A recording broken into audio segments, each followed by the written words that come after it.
मधुरिमा paper में आज हम सुनाए जाएंगे बोध कथा। दो अनोखे गुरु।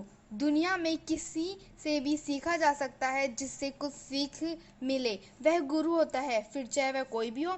एक संत से उसने उनके एक भविष्य ने पूछा।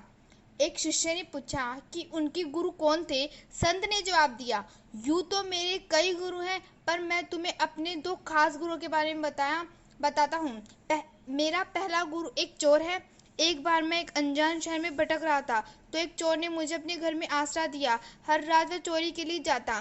जब वह लौटकर आता तो मैं उससे पूछता कि आज क्या हाथ लगा। हालांकि उसे महीने भर तक कोई सफलता नहीं मिली, लेकिन हर बार वह यही कहता कि आज रात तो कुछ नहीं मिला, पर कल मैं फिर कोशिश करूंगा और ऊपर वाले की इच्छा से यह अवश्य होगा। संत आगे बोला, जीवन में जब भी मुझे लगता है कि सारे ध्यान, पूजा पाठ और साधना के बाद भी जब भगवान नहीं मिल रहे हैं, तो क्यों ना ये सब छोड़ दिया जाए। तब मुझे चोर की बात याद आती है। कल मैं फिर कोशिश करूंगा और ऊपर वाले की इच्छा से ये अवश्य होगा। संत ने बताया कि उनका दूसरा गुरु एक कुत्ता है। वह कुत्ता था तो बहुत प्यासा, लेकिन नदी में अपनी छवि को दूसरा कुत्ता समझ बैठता और डरकर भाग जाता था।